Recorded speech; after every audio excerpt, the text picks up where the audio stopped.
I never expected a Christmas Eve family portrait to feel like a threat, until I walked in and saw my face meticulously erased and delivered my parents an envelope that changed everything. Sometimes the loudest statement isn't a scream, but the sound of paper hitting the table. On Christmas Eve, I spotted the family portrait in its glossy frame.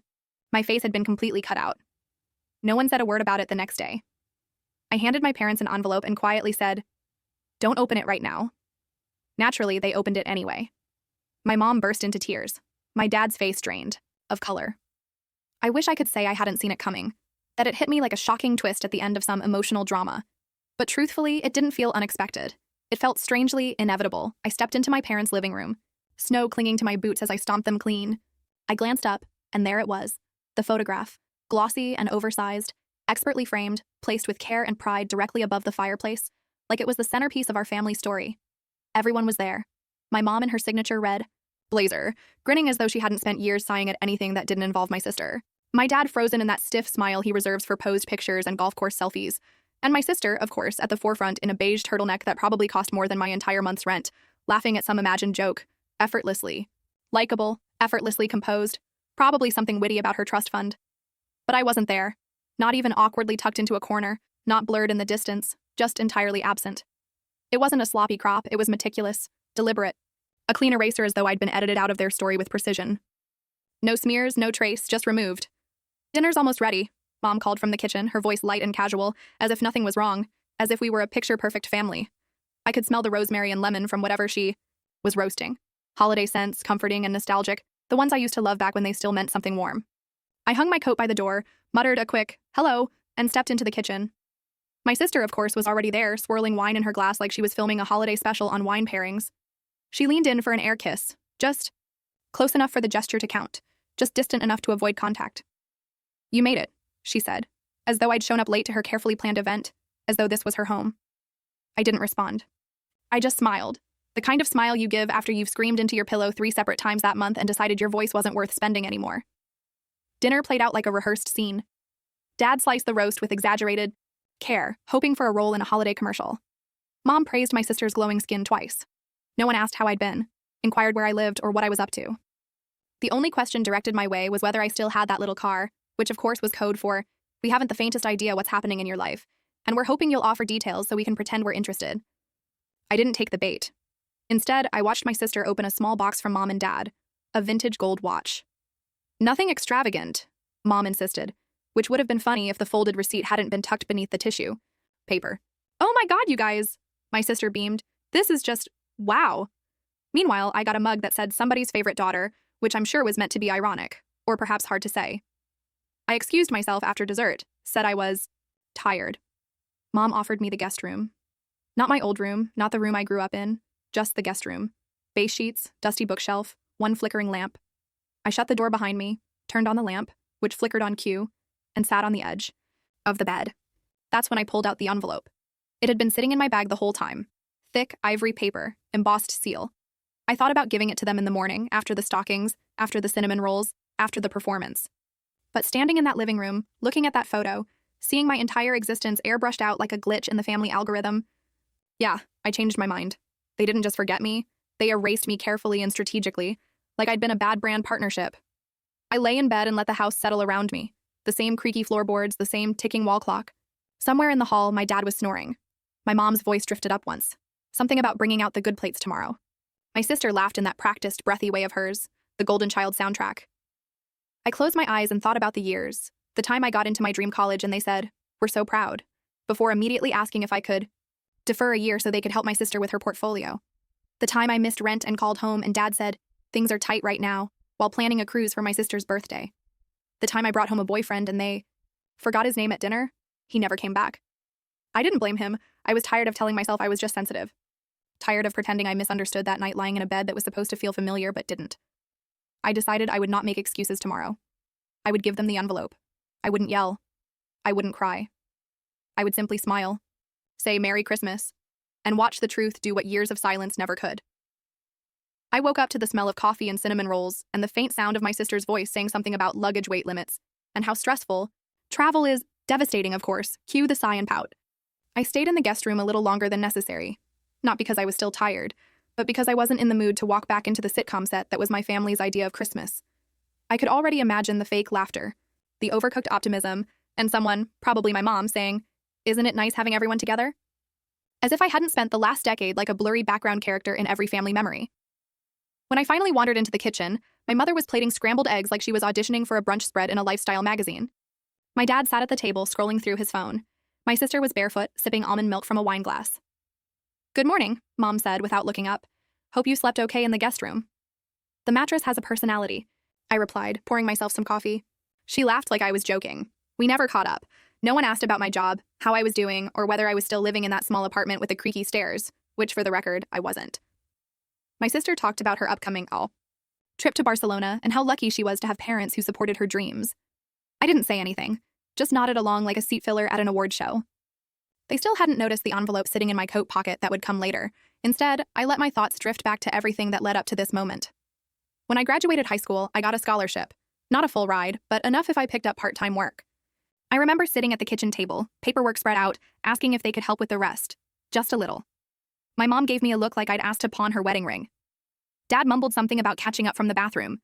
Remodel, which, fun fact, included heated floors and a Bluetooth bathtub.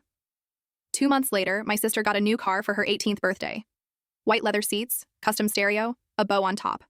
She cried when they handed her the keys, told them they were the best parents in the world. I stood next to the recycling bin holding a $20 bill tucked inside a graduation card that said, "You're going places." You know what?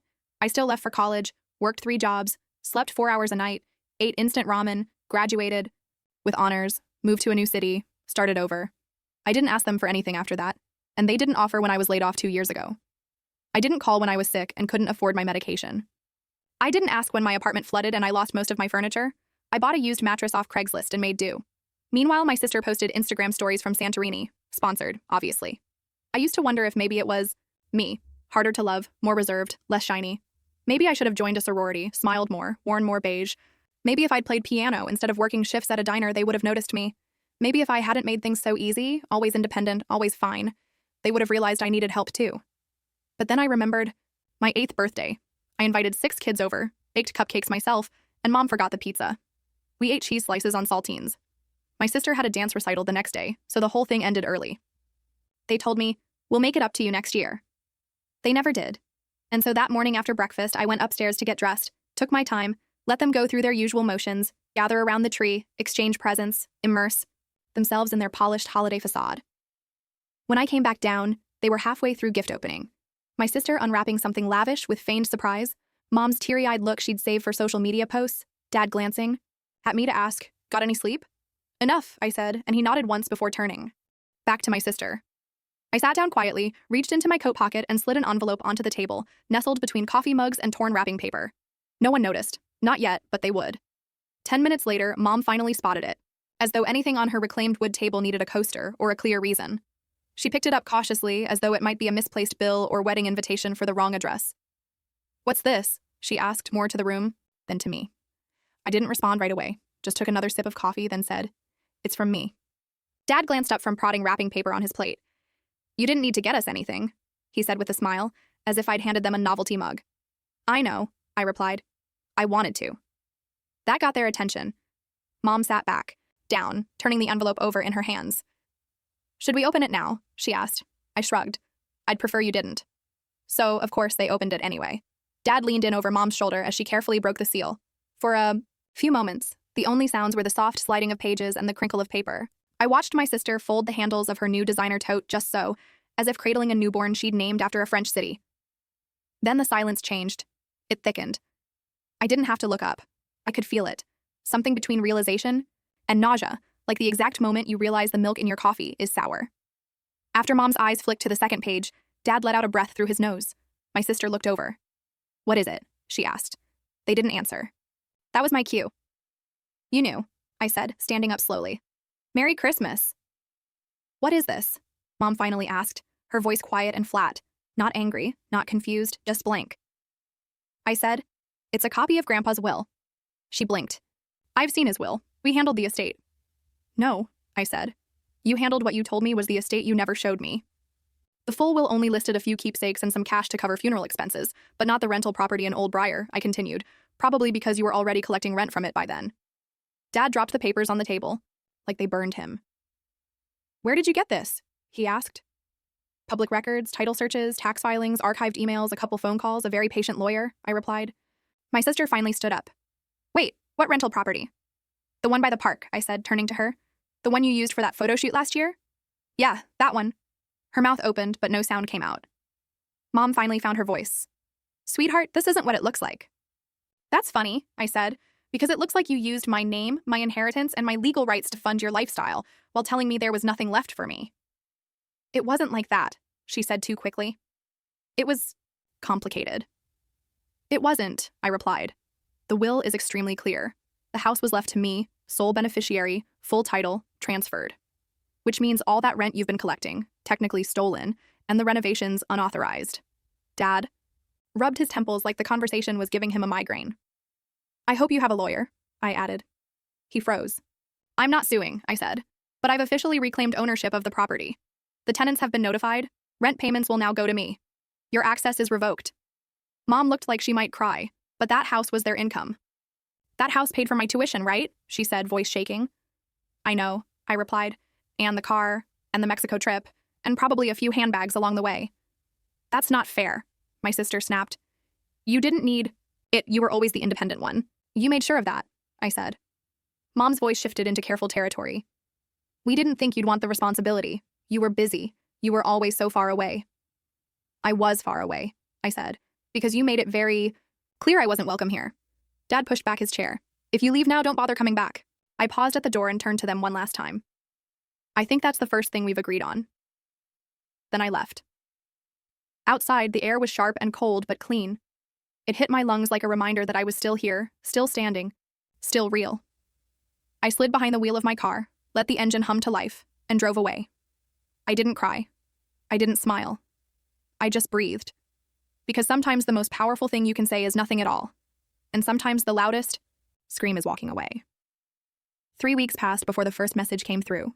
It was from Mom, short, polite, polished like she'd rewritten it 5 times and still wasn't sure it would land. "Hey, sweetheart. We've been talking and think there's been a misunderstanding. Can we chat sometime this week?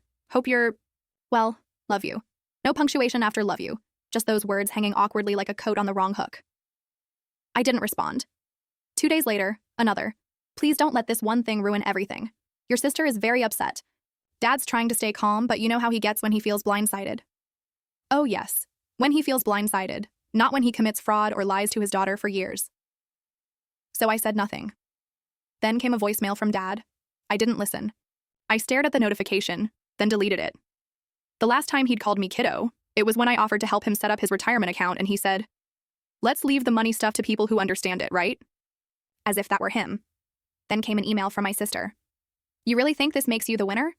Fine, take the house, but don't come crying back when you realize money doesn't buy family." Followed by another message, "Mom and Dad are really stressed. They're talking about selling the condo." That was the moment I actually laughed, harder than I'd laughed all month. Meanwhile, I'd started fixing up the house, my house. Dusty at first, a little unloved, but solid. I hired a contractor to touch up the paint, replaced the old windows, cleared out the furniture my parents stored there, and donated most of it. I kept one chair, a navy blue armchair I vaguely remembered from my childhood, the only piece that didn't feel like it came with strings attached. The tenants were kind. One left me a thank you note after I lowered their rent by $50, saying I was the first landlord to treat them like a human being. That meant more to me than any recycled apology ever could. It's funny the things you notice when the noise dies down. The silence that once felt heavy and personal becomes peaceful. Space you finally get to stretch into. I stopped checking my phone every hour, stopped waiting for the next guilt-laced message. I began sleeping through the night. Then one afternoon, I discovered a letter in my mailbox. Not a text, not an email, a real letter addressed in Mom's handwriting. I held it in my hands for a while before opening it, not because I thought it might hold anything genuine, but because I wanted to mark the moment. The envelope carried the scent of her perfume. Inside were 2 neatly written pages, filled with lines like, "We didn't know. It wasn't on purpose. We just wanted what was best for everyone." My favorite line read, "You've always been so strong. We didn't realize you ever needed us." That's what people say when your silence has benefited them and they're searching for a reason they never bothered to ask why you pulled away. She ended with, "We hope one day you'll come home. Maybe we can start again. Maybe we can be a family." No mention of paying anything back, no acknowledgement of stolen money, deceit, or the fact that I'd been cut out of the family portrait. Like an ex no one wants to talk about. I slid the letter into a drawer, Didn't respond, didn't toss it out either. That was the last time she reached out to me directly. 3 years later, I ran into my former neighbor at a bookstore. She asked if I was still managing the property. I smiled. Still am. She paused, then said, I heard your parents went through a tough time. I didn't say anything. She nodded. Well, you look happy. That's good. And I was. I am. I still live in that house. Not out of necessity, not to prove anything, but because it brings me peace. It's mine. I wake to birdsong and soft sunlight instead of creaky footsteps in the hallway and snide comments about how I never call. I rebuilt the garden out back, repainted the front steps. The windowsills are lined with plants that thrive on light and not much else. There's a photo on my mantle now. Me standing in front of the house, holding the keys. No one else in the frame, just me. It's my favorite picture because no one had to be cut out of it. I still hear from them once in a while. A forwarded message, a note through a cousin, a Christmas card that simply says, thinking of you, hope you're doing well. No return.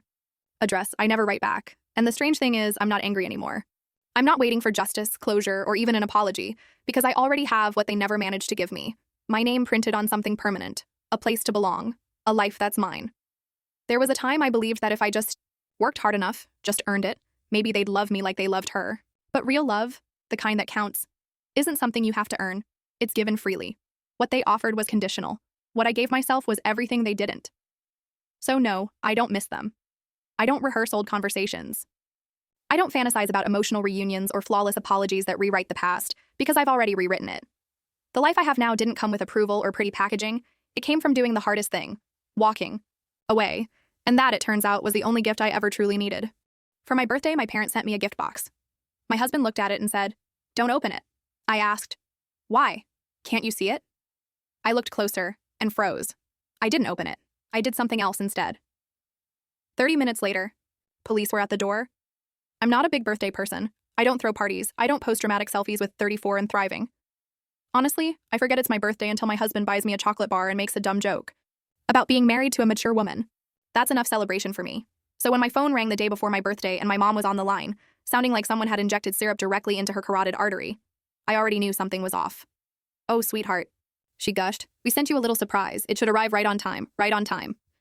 Like my parents had ever been on time for anything that didn't involve my sister. So I played along. I said, "Oh, okay, thanks." She giggled. My mom doesn't giggle. "It's nothing big," she said. "Just a token of our love." That's the moment I should have known. Not because of what she said, but because she said love and didn't immediately follow it with a reminder that I'm too sensitive. But you want to believe, even after 34 years of crumbs, even when you've trained yourself not to expect anything. A stupid part of me went, maybe it's real, maybe they're trying. They weren't. Anyway, it's my birthday. My husband, Jason, makes me pancakes and lets me drink coffee in bed while he handles a work call in the other room. It's peaceful, comfortable, and then the doorbell rings. A medium-sized cardboard box sits on the mat. No ribbon, no gift tag, no glittery happy birthday balloon, just a box. Plain brown printed label, taped like it was packed by a robot. Jason picks it up, carries it into the kitchen, sets it down, and then stares at it like it might grow legs and run. "That's from my parents," I say. He doesn't say anything. "Mom called yesterday. Said they were sending me a gift." Still nothing. "Then don't open it," I laugh. "Why? You think it's cursed?" He doesn't laugh. He nods at the label. So I look, really look. No handwriting anywhere. Not on the label, not on the seams, just a printed shipping tag with my name and address. The return address is a P.O. box, no street, not even a city. I start to feel cold. Jason steps closer and taps the edge of the box with one finger. "There," he says. "Do you see it?" I lean in. My heart trips, then it stumbles. Everything inside me goes still. Not fear exactly, not yet. Just dread with a familiar face. I don't say a word. Neither does Jason. He steps back fully, quietly. And that's when my phone rings again. It's my mother. Jason looks at the screen. I look at him. I swipe to answer and hit speaker. "Sweetie, did it arrive?" she asks, syrupy sweet. I pause. Jason doesn't move. My thumb hovers over the end call button, but I don't press it. "Yeah," I say. "It came. Did you open it?" I glance at the box. "Yeah," I lie. "I opened it. It's beautiful. Thank you." "Oh, sweetheart," she coos. "We just wanted to remind you how much we love you. You're our girl. Don't ever forget that." My stomach drops because my mom has never said that. Not when I graduated, not when I got married, not when I cried on her couch after my miscarriage 2 years ago. Jason looks at me. I shake my head slightly. Well, she continues in that sing-songy tone, we just thought you deserved something nice. You're so strong. You always have been. Then she hangs up. I don't say anything for a while. Neither does Jason. The box sits between us like it's watching. I hate how nice she was, I say finally. I know, Jason says. She only calls me sweetie when she's about to lie. I know. They never send gifts, not even at Christmas. Remember that one time they gave my sister a Peloton and me a scented candle from the gas station? Jason laughs. I think that candle was used, he says. I think it was expired. We stand there a while longer. I want to throw the box out the window, but also set it on fire, which is somewhat contradictory. But so is my family. Eventually, I sit down. Jason makes tea. The box stays on the counter. We don't open it. We don't even touch it again. It just sits there taking up space, saying nothing, saying everything. 30 minutes later, there's a knock at the door. It's not a neighbor, it's not Amazon, it's a uniform. Are you Russo? The officer asks. I nod. We've received a report about a package delivered to this address, he says. Do you mind if we come in and ask a few questions? And that's where I'll stop for now because the box is still there, and so is everything that came with it. To understand how we got here, you need to understand my life, or at least you need to understand Ellie. Ellie is my younger sister, 3 years younger, but lighter by about 1,000 emotional pounds. If I'm duty, she's delight. If I'm the one who remembers everyone's birthdays, Ellie is the one who just can't deal with that kind of pressure right now. She was the golden child, not in a sparkly, overachieving way, but in a let's not make her upset kind of way. She cried easily. That was her power. I didn't. That was my mistake. I think I was 8 the first time I took the blame for something I didn't do. We had this hideous vase in the hallway, dark green ceramic, probably worth $12, but treated like the crown jewel of the family estate. One day it shattered. Loud crash, big mess. Ellie was standing over it, bottom lip trembling like a cartoon. I remember walking into the hallway and just knowing what was about to happen. When Mom showed up and started yelling, Ellie pointed at me. Riso did it. No warm-up, no eye contact, just betrayal, clean and cold. I hadn't touched the stupid thing. I hadn't even walked past it. But I said nothing because I was older and she was crying. Mom looked at me like I was a disappointing puzzle she couldn't put back in the box. Well, you're the big sister. You should have been watching her. I got sent to my room. Ellie got a popsicle. And that was that. Another time, I think I was 12. Ellie borrowed my favorite sweater, wore it to school, got paint on it during art class, and then blamed me because I should have warned her it was special. Mom just nodded like it made sense. Why didn't you hide it better, Riso? You know she's still learning boundaries. That sweater had been a gift from my grandmother. Ellie never apologized. She said I overreacted. Then she cried. Then she got ice cream. And I learned again that truth doesn't get you comfort. Tears do. By the time we were adults, we weren't so much sisters as two people who'd grown up in the same house and tried to keep the peace whenever our parents were in earshot. Ellie didn't go to college. She got a yoga certification, sold essential oils for 3 months, and made a spiritual art Instagram that was actually just reposted Etsy screenshots and photos of her holding coffee mugs on beaches.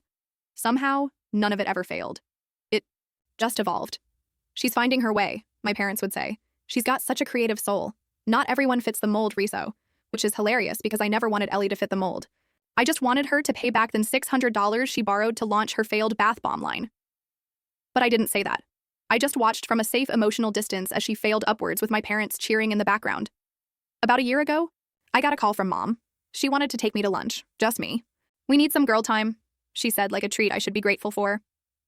We met at that farm-to-table place she always pretended to love, but secretly called overpriced. Ellie was already there, sipping a kale smoothie and looking like a discount lifestyle blogger. They were friendly, too friendly. We ordered small talk. Then Ellie hit me with it. So I was wondering, would it be okay if I used your name and address for something? Just for a business account for this little art thing I'm working on? It's not shady or anything. It's just easier because I'm kind of between leases and you're so stable. That word, stable, it always meant the same thing. Boring, predictable, easy to pin things on. Mom jumped in. We just thought it made sense. You're good with paperwork and it's just temporary, really. I didn't get angry. I didn't even hesitate that long. I just said no. Calm, quiet, absolute. Ellie blinked. She smiled too, quickly. Hey, well, that's okay. Lunch ended early.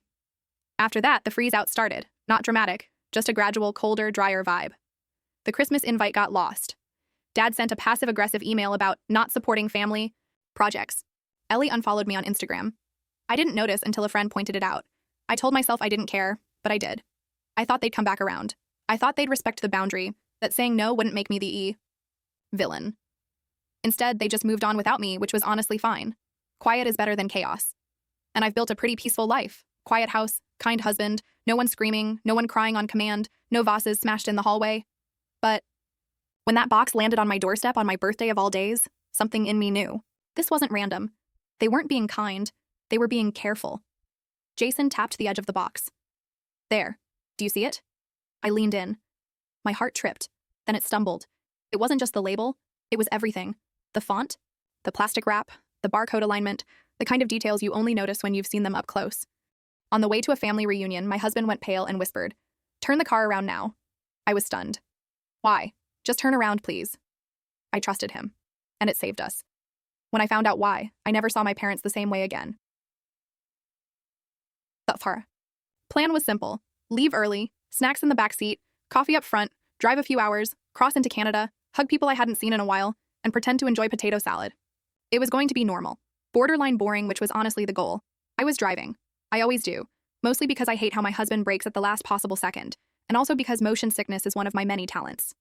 The kids were semi-conscious in the back seat, half watching a cartoon and half arguing over invisible lines drawn across the seat cushions. All three of them, ages 5, 7, and 10, tiny chaos and matching neck pillows. It was fine. Not magical, not miserable. Just fine. Until he said it. Turn around now. I didn't react at first, or I did, but not in a real way. I laughed or smirked. One of those reflexes you do when you think someone's kidding but not funny enough to deserve a laugh. Why? I asked. He didn't answer right away, just stared straight ahead, then said, "Please, just turn around." That's when I knew it wasn't a joke. My husband doesn't do panic. His default settings are calm and occasionally tired. I've seen him get through a kitchen fire with less tension. So I took the exit, the last one before the border. It curved off gently, like the road itself was offering me a second chance. The moment we left the highway, his body relaxed. Not all the way, just enough to make it obvious he had been bracing for something. "Okay," I said. "Want to tell me what's going on now?" He shook his head. "Just drive." Drive where? I don't know. Anywhere but there. The kids were starting to notice. "Are we going the wrong way?" my middle one asked. "We forgot something," I said automatically. "What?" "I'll tell you later," the youngest piped up. "Is it snacks?" I didn't answer. My husband didn't speak again for a long time.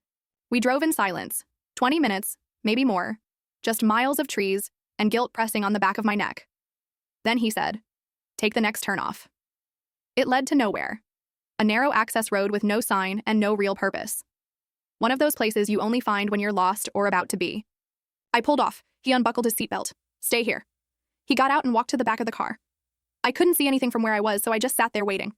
My hands were sweating. My heartbeat was doing something weird, fast, and heavy, like it knew something I didn't. After a minute, the trunk closed. He came back to my window. "Can you come out?" "Why?" "I need you to see it." He didn't sound angry or scared, just tired and very, very sure. I got out. He walked me to the back of the car and opened the trunk. He didn't say anything, just pointed.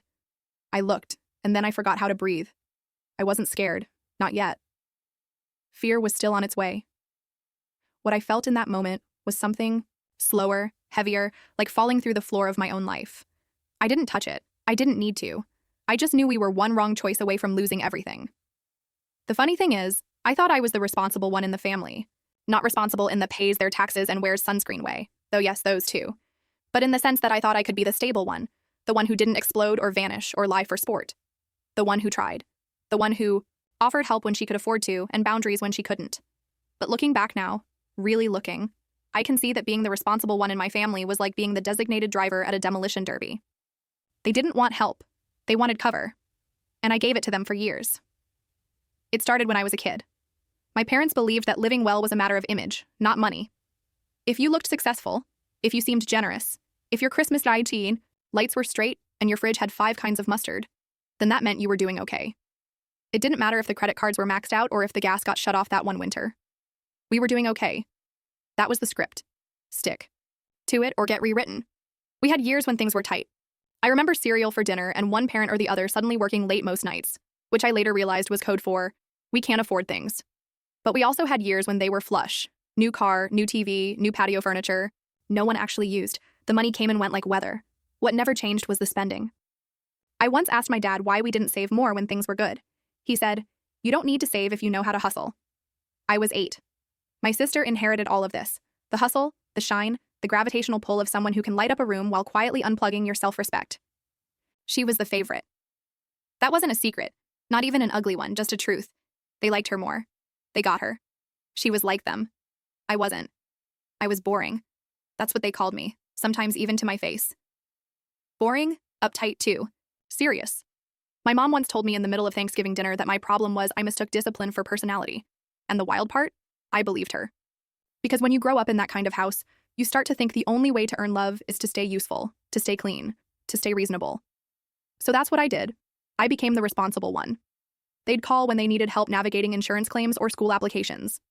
Or when my sister lost another job and someone needed to bridge the gap, I gave what I could, not too much, just enough to keep things from falling apart, just enough to not be the bad guy. Even when they made it hurt, even when they framed every no as selfishness, I still gave, because they were my parents, and it felt easier than the alternative.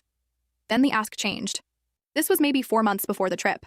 My sister's son, my nephew, was struggling in school, bullied, anxious, withdrawn.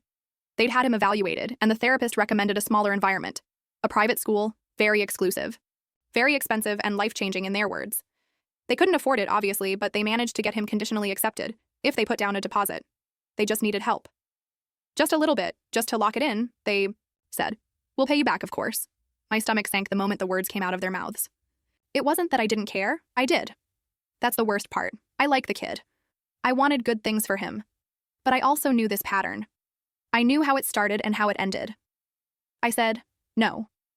I said it gently, like you'd say it to someone holding a glass knife. I can't pay for private school. I have 3 kids of my own. We don't do private school. I'm sorry. They didn't yell. They just went quiet, cold. My mom said, of course, I forgot. You have rules. Then we didn't speak for a while, until the reunion came up. Suddenly, everything was cheerful again. They were thrilled to see us.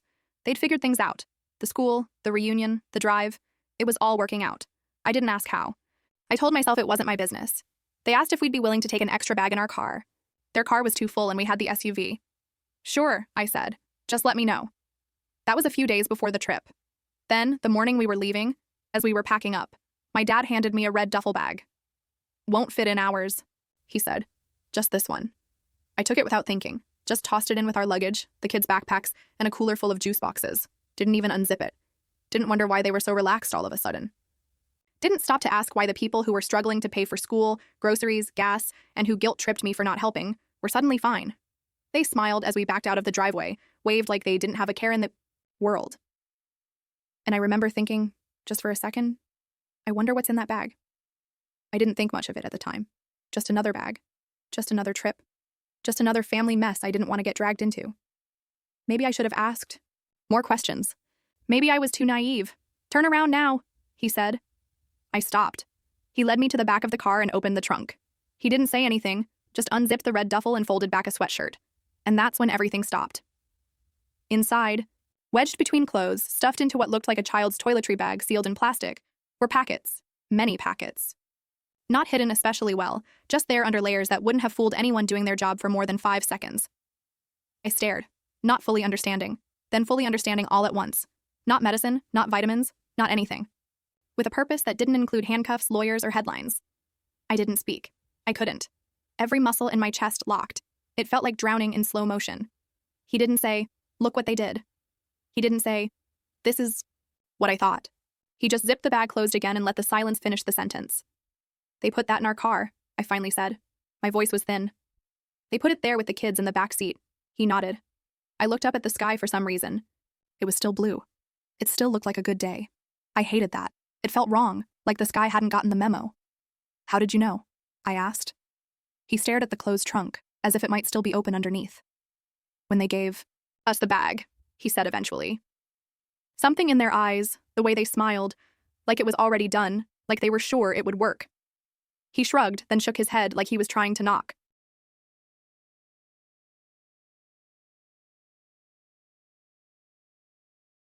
The memory out. I couldn't stop thinking about it the whole drive. Then just before the border, it hit me. He looked at me. I didn't know, but I knew, and that was worse somehow, that someone else had seen it, what I had trained myself not to see. I turned around and walked slowly back to the driver's seat. Got in, closed the door, sat there for a minute letting the heat soak through the windshield while my hand shook. Then I started the car and drove. The kids didn't ask this time. They were deep in some cartoon. They'd forgotten about Canada. About Auntie Karen and the cousins and the little toy bags I'd secretly packed for the reunion. We drove for a while. Highway, side roads, directionless. My phone started buzzing. First it was my mom, then my dad, then again and again. I didn't answer. Neither did he. We didn't need to. We already knew what they'd say. Where are you? What happened? Are you okay? Where's the bag? We didn't answer. Just kept driving. Eventually, we turned off toward their house. It was almost automatic, like we were on rails. We didn't talk about it. We just both knew what had to happen. I pulled into their driveway and parked. The front porch light was still on from the night before, even though it was the middle of the afternoon. He got out first, walked around to the trunk. I followed. We didn't say anything. I reached for the mat, found the key, still in the same place it had always been, taped to the back of a fake rock my dad bought from a catalog that also sold deer whistles and solar-powered frogs. He opened the front door. We walked inside. The air smelled like old coffee and carpet cleaner. We placed the red duffel just inside the hallway. Didn't open it. Didn't adjust it. Just set it down like a quiet bomb that didn't need to go, off to ruin everything. He turned the knob and locked it behind us. We got back in the car, still no words. I think we both felt like speaking would contaminate something. Later that night, after we got home, the kids were asleep and the house was still. I answered my phone. It was my mother. Oh, honey, we were so worried. We didn't know what happened. You just disappeared. I didn't say anything. Is everything okay? Still nothing. Where's the bag? I let that hang for a second. Then I said, we dropped it off at your house. A pause. If it was that important, I added, maybe you should have taken it yourself. Her voice didn't change, but I heard it, the catch, that flicker of recognition that told me she knew exactly what I meant and that I knew exactly what she'd done. She didn't say anything. Neither did I. Then I said, we're not doing this. Don't call again. I hung up. That was it. No screaming, no final speech, just a line drawn and a door shut. And that should have been the end. But it wasn't. Not yet. They showed up on a Wednesday. No warning, no text, just the doorbell ringing like they were dropping off muffins instead of guilt. I knew it was them before I even checked.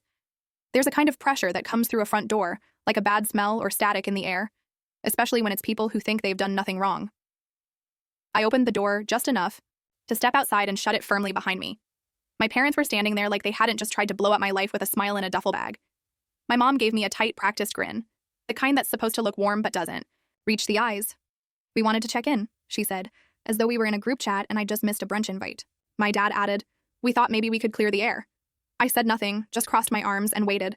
My mom hesitated, then said, we didn't know how much you understood. There it was, the tell. They knew I knew. They just didn't. Know how much I'd let myself believe. You mean the bag? I tilted my head. They didn't answer, which was answer enough. You put it in our trunk, I said, with your grandchildren in the back seat. My mom swallowed. We didn't think it would be a big deal. It wasn't going to be anything, my dad said, trying to keep his voice even. Just something to help with the debt, that's all. We were desperate, my mom added. You wouldn't help. There it was again. The fallback excuse, the one-size-fits-all defense. You wouldn't help. Like their betrayal was a natural consequence of my boundaries. I didn't yell. I didn't cry. You didn't just betray me, I said. You risked our lives. Neither of them spoke. You risked your daughter, your son-in-law, your grandchildren. My dad shifted his weight. My mom blinked like she was trying to cry but couldn't quite summon the tears. We're done, I said. Don't call. Don't come here. You don't get to see the kids. This is over. She opened her mouth. I could already hear it forming. The classic, you're being dramatic, or maybe you'll cool off. Instead, she just said, you'll come around. You always do. I turned, walked back inside, and locked the door behind me. For the first time in a long time, I didn't wonder if she was right. 3 days later, I showed up at the kids' school to pick them up. They weren't there. My stomach dropped so fast I couldn't speak. I just looked at the teacher like she'd told me my house was on fire. Oh, they were already picked up, she said, like it was the most normal thing in the world. Your parents said you'd ask them to. I don't remember driving. I remember being in the car, and I remember the sound of the engine, but I don't remember anything in between. They were at my parents' house. Of course they were. Inside, it looked like a birthday party had detonated. Toys, candy, balloons, a whole Lego set that cost more than my weekly grocery budget. The kids were buzzing with a sugar high, clutching new things, laughing like this was Disneyland. My parents were acting like this was all fine. My mom was slicing cake. My dad was on the floor building something that beeped. It was surreal, like walking into a parallel universe where they were the kind of grandparents who cared more about giving than taking. Only they weren't. And this wasn't love. It was strategy. Emotional bribery, weaponized affection. They'd never spoiled the kids before, not like this, not ever. But suddenly, after we cut them off, Suddenly, there was Santa Claus with a debit card. I thought we were on our way to a routine family reunion. Snacks, kids, potato salad, until my husband's pale face and those two words, "Turn around now," sent us off course forever. Standing at the back of our SUV, I stared at my parents' betrayal. Plastic-wrapped packets of drugs hidden under our children's backpacks. In that moment, I realized I wasn't just driving away from a reunion. I was escaping a lifetime of lies. I stood there for a second, trying to remember what it felt like to give someone the benefit of the doubt. I couldn't. "We're leaving," I said. The kids whined. "But why, Mommy?" they asked. I couldn't explain to them. They were too young to understand. So I added, "They're not safe for you." They didn't understand. Of course they didn't. How could they? They were being told yes by people who had spent their lives saying no. But they liked it. It was easy to like. "Can we keep the toys?" one of them asked, clutching a stuffed bear like it held answers. I hesitated just for a second. Then I said yes, because taking the toys away would make me the villain, and I wasn't giving my parents that win. As we headed out, my mom called after me, sweet and soft. "They'll come back to us. They always do." She said it like it was a fact. She said it like a promise. She said it like she still thought she could win. That night, I didn't wait for some magical sign or emotional breakdown. I just sat on the bed, looked at my husband, and said, "We have to leave." He didn't ask why. He didn't need to. I said, "You mentioned North Carolina before. Your company has an office there. Your parents live there. I wasn't ready then, but I am now." He nodded, like he'd already been halfway there. "The transfer is still on the table." "Good," I said. "Let's take it." No drama. No hesitation. Just the quiet decision to burn the bridge and never look back. I didn't need revenge. I needed distance and a clean start, somewhere they couldn't reach us. Fast forward a few months, we were in North Carolina. The mountains were beautiful. The air smelled like pine and fresh starts. The kids were in new schools. His parents, warm, grounded, drama-free, lived 20 minutes away and actually wanted to help. We didn't tell anyone where we went.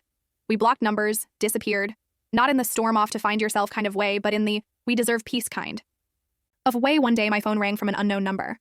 I let it go to voicemail. Later I listened. It was a cousin I barely spoke to. "Hey, your mom says she doesn't know where you are. She's really upset." I deleted the message, didn't call back, didn't explain, because by then the only thing I cared about was this.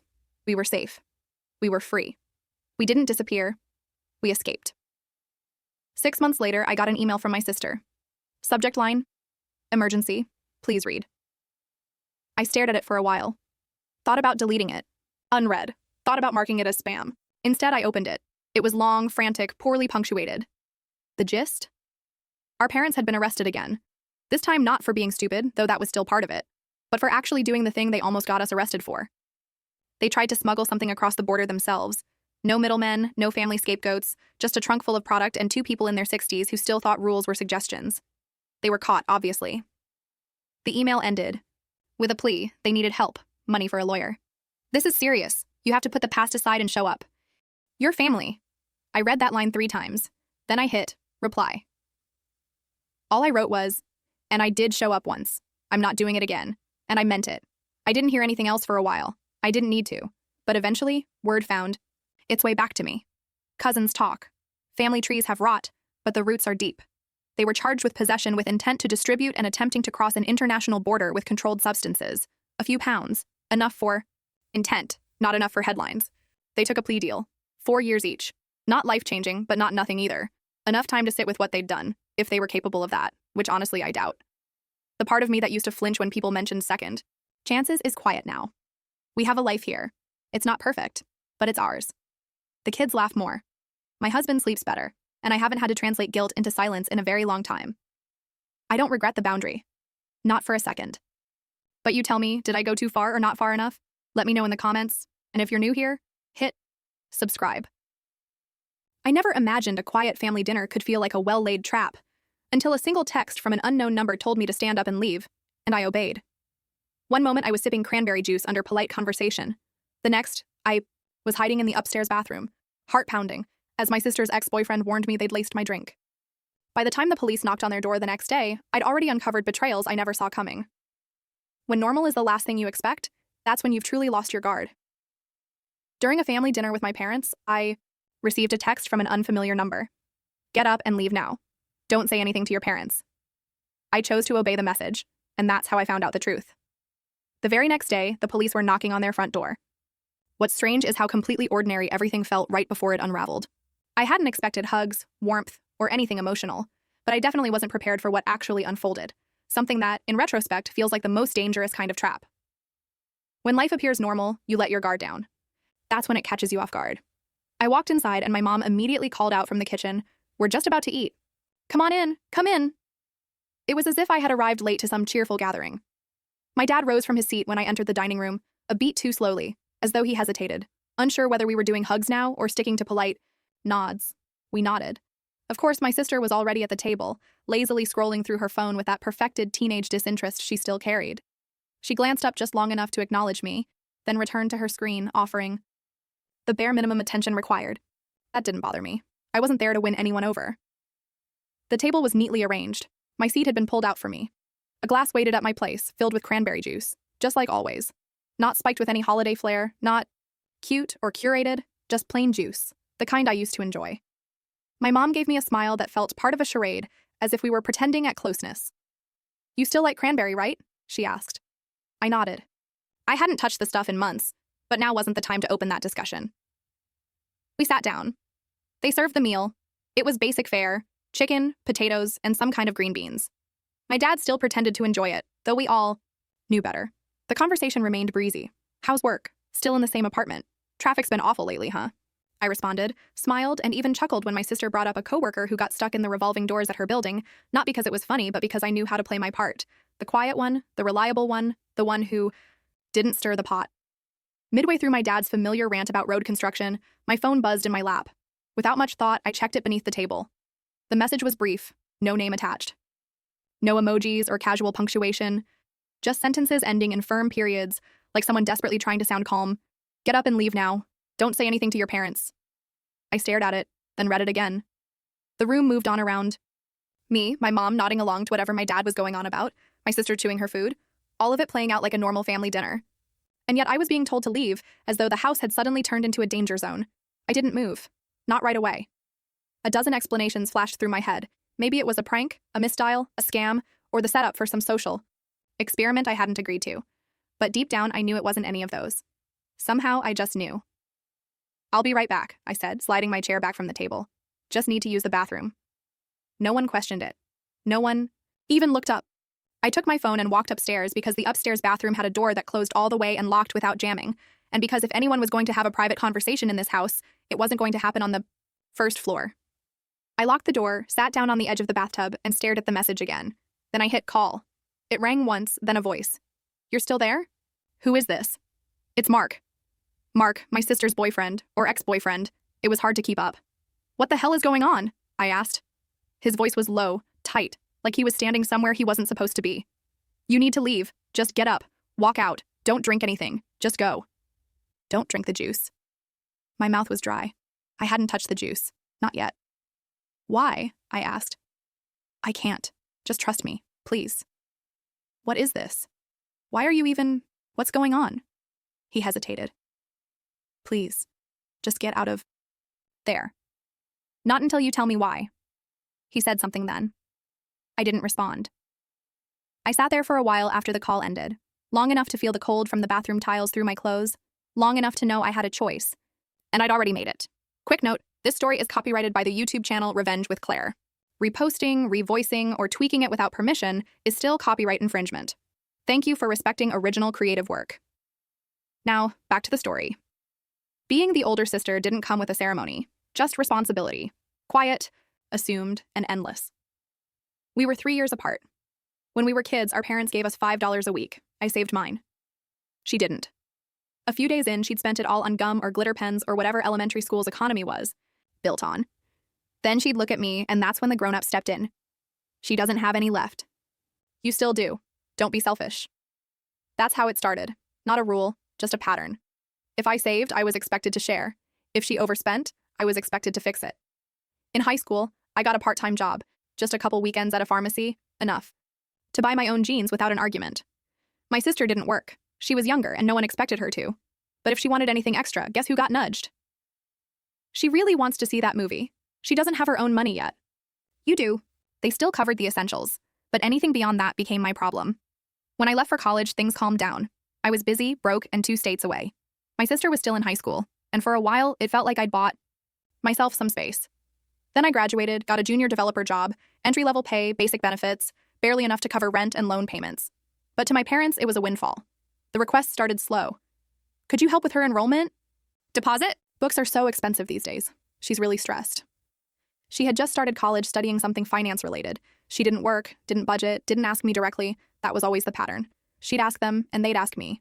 At first I said yes, because I thought now that I was earning, helping would feel lighter. It didn't. The more I made, the more they wanted, and not once did it feel like mine. Then there was the alcohol. In my early 20s, I learned badly that my body doesn't handle it. Half a drink and I'm out. Once I blacked out from 2 sips of wine. Since then, nothing. Not even champagne at weddings. My family always knew, but truly accepting it was another matter. Come on, just a little. Don't be such a stick in the mud. It's not like you're allergic. I'd decline. They'd roll their eyes like I was being unreasonable. But it was never really about the drink. It was about how easily they dismissed me when it didn't suit them. A couple of years into my career, I landed a mid-level promotion. It wasn't groundbreaking, but it was a genuine step forward. I called my parents to share the news. My mom replied, "That's great. So how much are you earning now?" Then came, "Do you think you could support your sister's semester abroad?" She's so thrilled about it. No congratulations, just the same routine. Ask, expect, move on. So I stopped saying yes. There was no big speech about drawing boundaries. I just quietly stopped. No more just this once. No more treating my bank account like a communal pot. Maybe I'd still grab her a coffee now and then, but the role of sponsor retired. And then came the silence. No texts, no phone calls, just that heavy quiet that somehow still felt loud, like they were punishing me with their absence. Weeks passed, then the quiet cracked open. "Your sister needs help, it's serious." They floated a number, $12,000. They wouldn't explain why, only that she needed it, that I could afford it, that I was her sister. I refused. They kept pushing, so I called her directly, and that's when the truth came out. She'd been gambling, she'd lost. Now she owed money she couldn't pay. I'm in finance. If this got out, it would end my career. No one hires someone with a gambling record in this field, she said. I asked, "Has this happened before?" She didn't respond, but I didn't need her to. I told her flat out, "No, later, not. Partway. Just no. I've been helping you for as long as I can remember, but this I won't cover. Not this time. Not ever again." She called me cold, told me I didn't understand. Maybe she was right, or maybe I finally just didn't want to. After that, they cut me off. 3 weeks of total silence. Then the slow drift back. A forwarded meme from my dad, a picture of the backyard from my mom, a TikTok from my sister, with no caption, and eventually an invite. "We're having dinner, just the family, hope you'll come."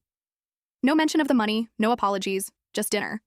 I convinced myself they'd accepted it, that they'd come to terms with where I stood. So when they asked me to join, I said yes. But something about Mark felt off. His voice was subdued, almost emotionless. But there was tension. Buried underneath. "It's the juice," he said quietly. "I think they put something in it. Alcohol maybe, or something else. I'm not sure. But I think they're planning for you to pass out." The room around us was dead quiet. White, tile floor, the faint whir of a ceiling fan, distant clinks of silverware from downstairs. I didn't respond. "Why?" I finally asked. Another brief silence. "They want to unlock your phone. Use your fingerprint." I picked up the glass, tilted it slightly, and gave a small smile. "Tastes like I remember," I said. Then, I set it down, didn't drink a drop. Later, I asked casually, "Was that someone pulling into the driveway?" All of them turned to look. That's when I quietly slid the glass beneath the table, angled it, and let the juice trickle out into the carpet. Not the whole thing, just enough to sell it. It soaked in quickly. "Just feel weird, tired," I said. My mom leaned in, her eyes soft with concern, as though we were playing a new game now. "You okay?" "Yeah," I said. "Just a bit woozy. I think I need to lie down for a minute." No one hesitated. They helped me to the couch like I was precious. Like they were caretakers, not thieves. I lay down, closed my eyes, tried not to think about how fast my heart was beating. Just breathe evenly, slow, don't flinch. The couch. Cushion was warm under my shoulder. Someone draped a blanket over my legs, and then I heard it. "Is she asleep?" My mom whispered. "Yeah, she's out," my sister said. "Okay, let's do this quickly," my dad replied.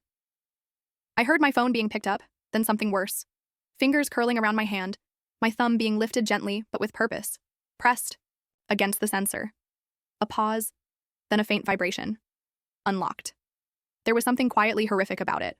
The casual coordination, the fact that they didn't hesitate, they just did it. "Okay, we're in," my sister whispered, more tapping. The sound of numbers being entered. Routing number? My dad muttered. She has everything saved. How much are we doing? Not all of it, my dad said. Just enough to settle it. Settle what? I kept my breathing steady, my eyes closed. She'll just think she transferred it herself, my mom said. She always blacks out after a drink. We just needed her to sleep through it. There it was, out loud, all three of them together. A tap, a pause. It's asking for a code, my sister said. Code, my mom repeated.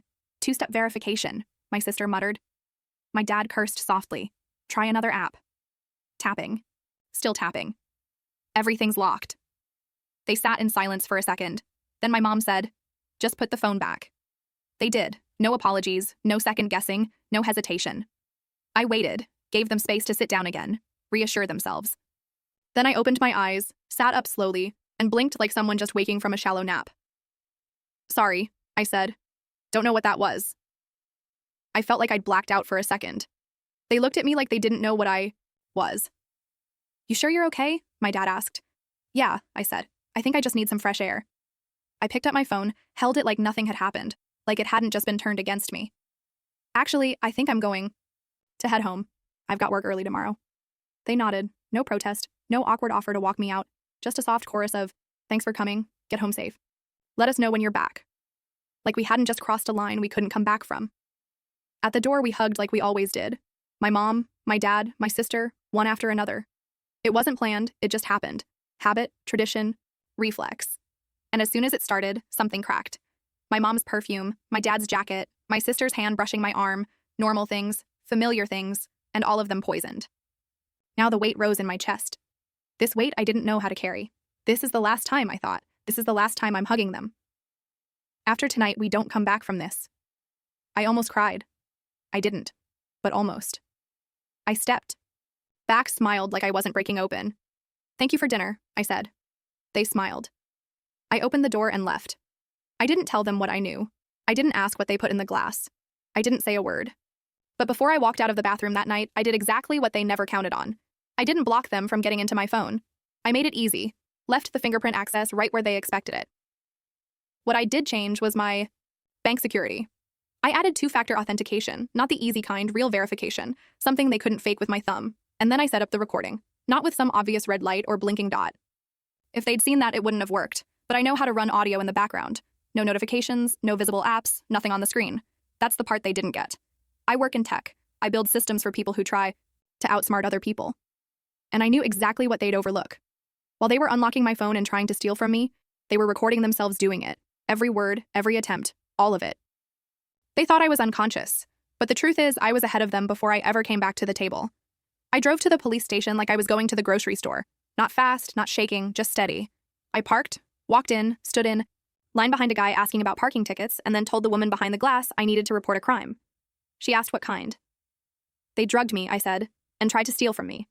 I have the recording. She blinked. Do you know who did it? Yes, I said. My parents and my sister. That's when she stopped blinking.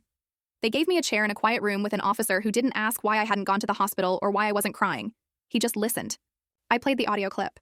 He sat through the entire thing before asking, "Do you realize what they were trying to do?" "Yeah," I replied. "They were after my money." I forwarded him the file, pointed out the timestamps, and walked him through the activity logs on my banking app. He nodded frequently, jotted down notes, and typed carefully into a computer that looked at least a decade out of date. "This is serious," he said. I gave a small shrug.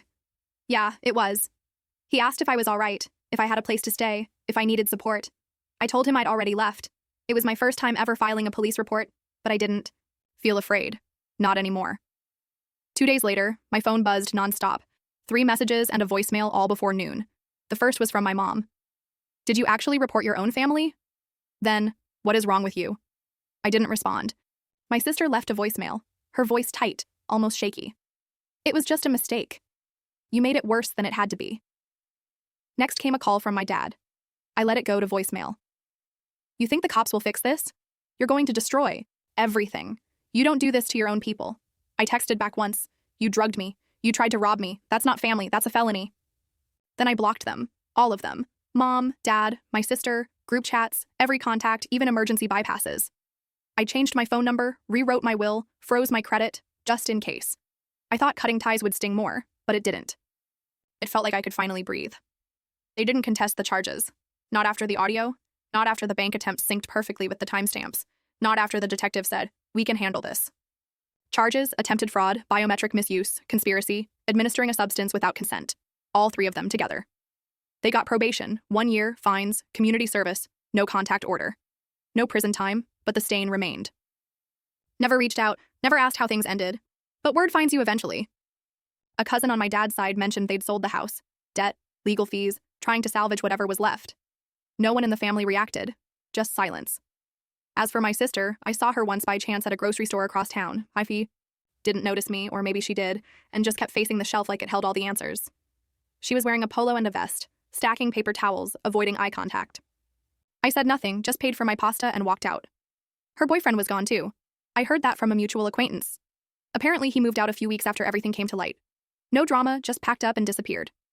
Some things don't need explanations. They speak for themselves. And me? I don't get texts asking for help anymore. No more group chats, no more guilt served up as duty. I work, I sleep, I open my fridge and know every single thing inside was bought by me for me. I thought severing ties would be harsh. Instead, it felt clean. So what do you think? Did I go too far or not far enough? Drop a comment below and don't forget to subscribe. I never imagined that attending my grandfather's 90th birthday would feel more like intruding on a masquerade than celebrating a life, until my husband's calm whisper, "Get your bag, we're leaving," froze me in place. 1 minute, I was sipping champagne under paper lanterns. The next, I was hurtling toward a car I barely recognized, wondering who the man in the wheelchair truly was. What began as a polite family reunion soon unraveled into a twisted web of secrets, stolen identities, and a 3-year-old lie. Buckle up, because this is the story of the day I called the police on my own family. My mom and sister were hosting Grandpa's 90th birthday. My husband leaned in and whispered, "Get your bag, we're leaving. Act like nothing's wrong." I thought he was being dramatic, until he locked the car doors and said, "Something's very, very wrong." 5 minutes later, I called the police. I hadn't seen most of these people in 5 years, some longer. A few I was pretty sure I'd never met. Someone handed me a plastic flute of champagne. A kid ran by, holding a paper plate like a steering wheel. There were folding chairs, paper lanterns, polite music playing from someone's Bluetooth speaker. All the ingredients of a low-key outdoor celebration. Festive, slightly awkward. It should have been fine, and for the first hour or so, it was. I stood by the table of finger food, pretending to be interested in grape skewers. My husband, Roger, was beside me, holding a glass of white wine and watching the crowd with that neutral, inscrutable look he gets when he's too polite to say he wants to leave. Mom was in her element, hugging people, wiping tears, reapplying lipstick behind a napkin. Dad was sitting near the grill, complaining about the weather like it personally offended him. My sister Natalie was, predictably, nowhere near me. Her husband was laughing at something no one else found funny. It was Grandpa's house, but it didn't feel like him anymore. He built it after the business took off. Nothing flashy, but big enough that people whispered about how well he'd done for himself. They all lived here now. Mom, Dad, Natalie, and her husband. I suppose there was room. We'd flown in from London the day before. I'd been asking for years when we could come visit, and the answer had always been vague. It's not a good time. He's not feeling well. Maybe next year. Then this spring, Mom had said, "If you really want to see him, come for his birthday." So I took it. I thought maybe she was softening, that this meant something. The party was already in full swing when they brought Grandpa out in a wheelchair. His hair was neatly brushed and he wore a sweater vest I vaguely recognized. Everyone clapped like he'd just walked a red carpet. I stood there frozen. He looked good, too good. His face was smooth, his eyes distant, like he was half listening to a song no one else could hear. I waved. He didn't wave back. I told myself it was age. Mom leaned over and whispered, "He doesn't talk much anymore. It's hard for him." I nodded like I understood. She raised her glass and began the toast, her voice shaking just enough to make it about her. 90 years of wisdom, love, and generosity," she said. "He built our family. He gave us this life." Some of the guests sniffled. A woman behind me muttered, "Beautiful," under her breath. Roger didn't clap. I noticed he was staring at Grandpa, or the man in the chair, I guessed, as if he were memorizing every wrinkle. "Hey," I said quietly, nudging him. "What's wrong?" He didn't answer. He just kept watching. That's when he leaned in. "Get your bag, we're leaving, act like nothing's wrong." I actually laughed. "You're kidding." He didn't smile, his eyes didn't move. "Get your bag, what are you talking about?" Smile, walk inside. Pack now. I stared at him. "Roger, what is this? We just got here." He turned his head slowly, finally looking at me. "Something is very, very wrong." It wasn't what he said. It was how calm he was, like this was fact, like gravity. My hands went cold. I glanced back at Grandpa. He hadn't moved. His hands rested on the armrests like props. Are you serious? I asked. Roger was already walking toward the house. I followed him upstairs. I fumbled with the zipper on my overnight bag. My heart was thudding, my mouth dry. I kept thinking, if he's wrong, this is going to be so embarrassing. If he's right, no one stopped us. No one even looked up. At the car, Roger opened the passenger side for me like a gentleman in a spy movie. We both got in. He locked the doors, then gripped the steering wheel and said, "That's not your grandfather. I used to think maybe I was imagining it. Difference. The way things played out for me versus my sister. Maybe I was just sensitive. Maybe I was dramatic. Maybe I just like to find reasons to feel left out." That's what I told myself for years, until the day Natalie turned 18 and the entire house acted like she was boarding the Titanic. She stood at the front door with her duffel bag and a full tuition scholarship, and Mom was crying like someone had died. "You don't have to go," she kept saying. "We'll manage. Please just stay a bit longer." 2 years earlier, when I turned 18, I got a suitcase and a nod. "It's time to grow up," Dad said. "You're an adult now. Go build your life." No hugs, no tears, no offers to help me pack. I don't want to sound bitter. Honestly, I don't. I moved out, I went to college, I got on with things. But there's something about being ushered out the door like a polite guest, while your sister gets begged to stay. That kind of sticks. The funny part? I didn't even have a choice about college. I knew I had to go. Not because anyone told me to, but because I needed an excuse to leave. My parents didn't contribute a cent. I don't even think they asked what I was studying. It was Grandpa who helped, quietly. He sent me money every few months, just enough to get by. Rent, groceries, the occasional breakdown. No fuss, no lectures, just a folded check and a note in his shaky handwriting. "Hope. This helps, proud of you." He didn't owe me that, but he did it anyway. I remember him from the very beginning. Before I even had full sentences, I had Grandpa. He'd pick me up and tell me stories in a voice that always sounded like it knew secrets. He made me toys out of wood and showed me how to use a hand plane when I was still in Velcro sneakers. He smelled like cedar and peppermint tea. Back then, it felt like he was mine, that I was his favorite. Maybe I was, but life is good at pulling people apart.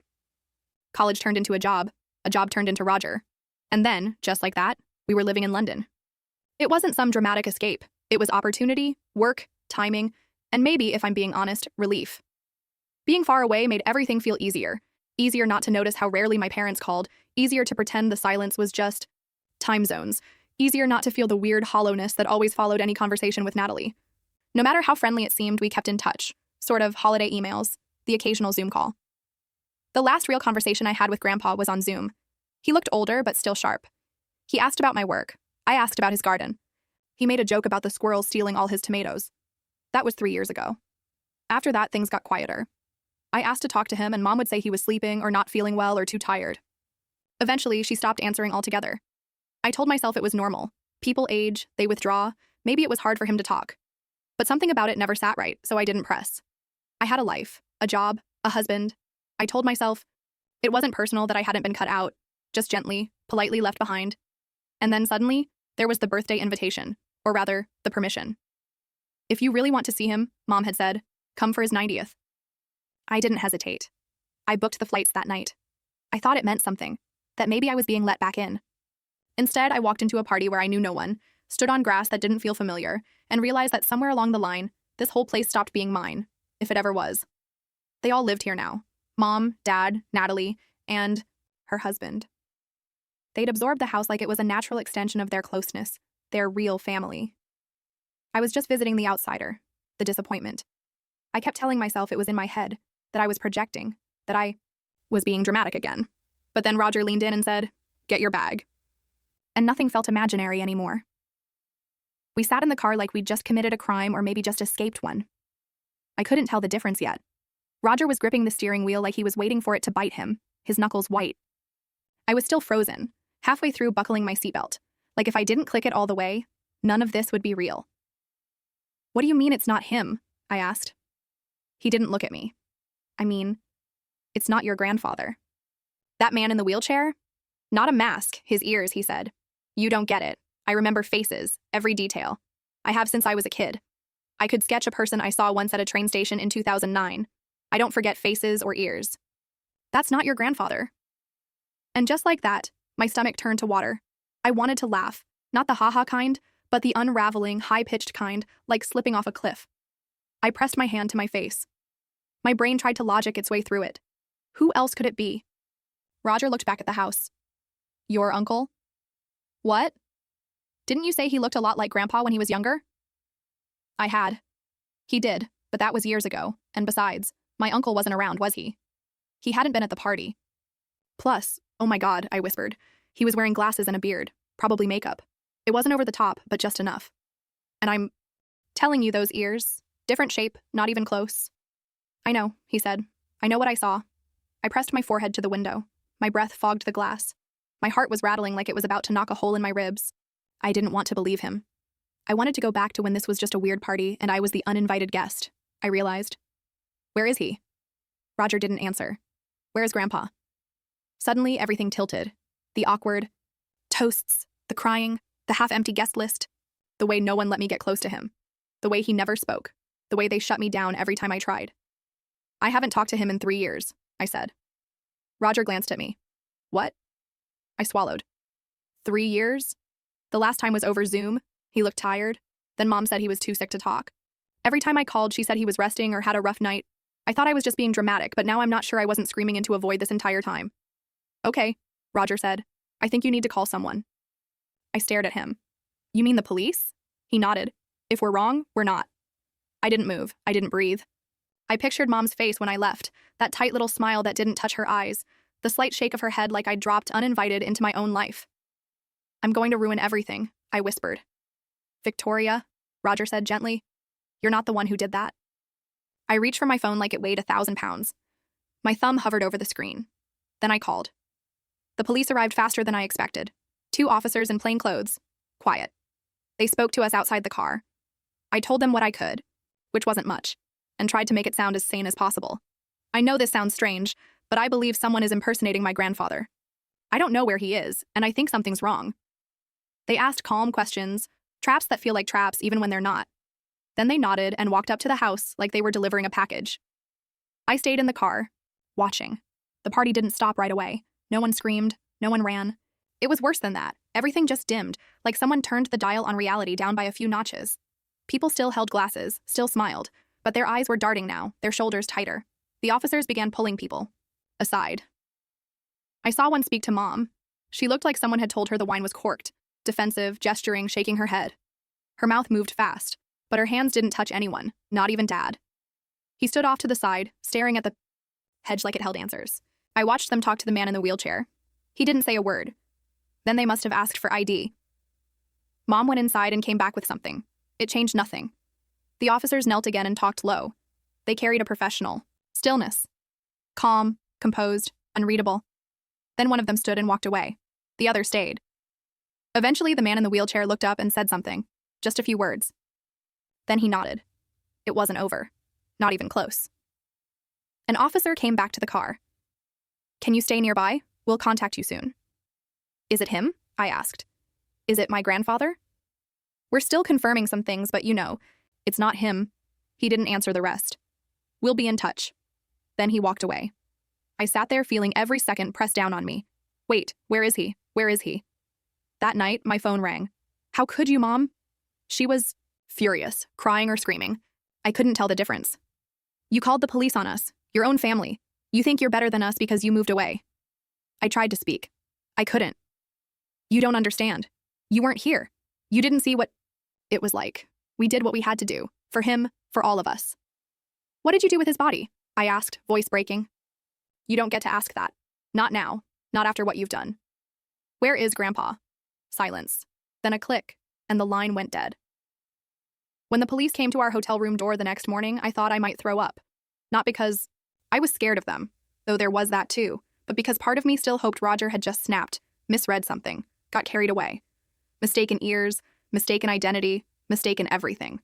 But they didn't come to arrest us or question us. They came to tell me that my grandfather was dead. Had been for 3 years. They didn't say it like that, of course. They were calm, professional. One officer did most of the talking while the other watched me like I might bolt. There's been a voluntary statement made. The family reports that Mr. Ellis passed away in March 2022. They claim it was natural causes. The body was privately buried. I sat down. I couldn't feel my legs or my fingers. We're treating this as an open investigation until the coroner can confirm the circumstances of death. The words bounced off me like raindrops on a locked car. I heard them. I just didn't absorb them. 3 years. 3 years. And I'd been sending birthday cards. I'd been asking for Zoom calls. I'd been wondering if I'd done something wrong, if maybe Grandpa was mad at me for moving away, if maybe he was just tired, confused, too sick to talk. No, he was gone. And they didn't tell me. They didn't tell anyone. I barely remember what I said to the officers. I think I asked if he suffered. They said they didn't know yet. I think I asked if the man at the party was my uncle. They nodded. I wanted to scream or hit something or crawl into a hole and never come out again. Instead, I said, "Thank you," like a good girl, like a polite idiot. The news started to trickle out online a few days later. At first, it was just whispers, Reddit posts, a local gossip blog. Then someone uploaded a video, grainy, shaky, phone footage of the birthday toast of my mother wiping her eyes, of my grandfather, no, not him, pretending to listen as if it were all real. This man died 3 years ago. His family threw him a 90th birthday party. Anyway, he was played by someone else. The internet did what it always does. Laughed, then speculated, then tore us all to shreds. I didn't read the comments. Not after the first 20. Apparently, I was everything from an accomplice to a narcissist to an ungrateful brat who should have just let her family cope in peace. People always have opinions. Then came the call from the lawyer. Not their lawyer, his. "Victoria, I've been trying to reach you for some time." I nearly hung up. "Your grandfather left his estate to you. The house, the business assets, the remainder of the trust. Everything." I stared at the floor, at the stupid grout line in the kitchen tile that never quite lines up. My throat went dry. "This wasn't a secret," he added gently. "He told your mother and your sister years ago." Suddenly the pieces clicked. The lies, the secrecy, the fake parties, the man in the wheelchair. They hadn't just been hiding his death. They'd been hiding it from me, because if he was dead, the estate was mine. And if I didn't know, they could keep living in his house, keep using his money, keep pretending I didn't exist. I called my mom. I didn't know what I wanted. Answers, maybe? She picked up on the second ring. "How dare you? You called the police on your own." "Family. You humiliated us. You have no idea what you've done. You left." I tried to speak. She didn't let me. "You weren't here. You don't know what it was like. You gave up on this family and now you swoop in and act like a hero." "Where is he?" I interrupted. Silence. "What happened to him? What did you do with his body?" "You don't get to ask that," she said coldly. "You weren't there." "I asked every year," I said. "You lied every time. We were protecting him, protecting you. He didn't want a big deal made of his death. He wanted peace." I laughed. A cracked, bitter sound. "You didn't protect him. You looted him." That's when she hung up. Weeks passed. The investigation moved slowly, then faster. There were statements, interviews, subpoenas. Eventually, the coroner confirmed what my family had claimed: natural causes. Grandpa died in his sleep. No trauma, no poisoning, no violence, just an old man's quiet end. I cried for the first time since the police visit because finally, I could mourn him without doubt. But there was still the fraud, the impersonation, the money. Charges were filed: failing to report a death, withholding information, illegally accessing funds, identity deception. They didn't get prison time, they got probation, conditional, monitored, sternly delivered. If they slipped again, they'd go straight to jail. My uncle, the actor, faced charges too, but he cooperated. That seemed to help. He got probation like the rest. And me? I got the house, the whole property, the assets. It wasn't billionaire-level extravagant, but it was enough to explain why they'd pretended for so long. I didn't throw them out. The courts did. They moved out in silence. No apology, no eye contact. My mother left a note behind on the kitchen counter. "You always were good at taking what you didn't earn. I burned it in the sink." The first night I spent there alone, just visiting before heading back to London, I sat in Grandpa's chair. I opened a bottle of wine and put my feet on the table. The place was quiet, still smelled like wood polish. I didn't feel triumphant, or vindicated, or even angry anymore. I felt dismissed. And for once in my life, I didn't feel like a stranger. I haven't spoken to my parents or my sister since, not even a text. Sometimes I wonder if I went too far. Other times I wonder if I didn't go far enough. Let me know what you think. And if you want more stories like this, hit subscribe and tap the bell.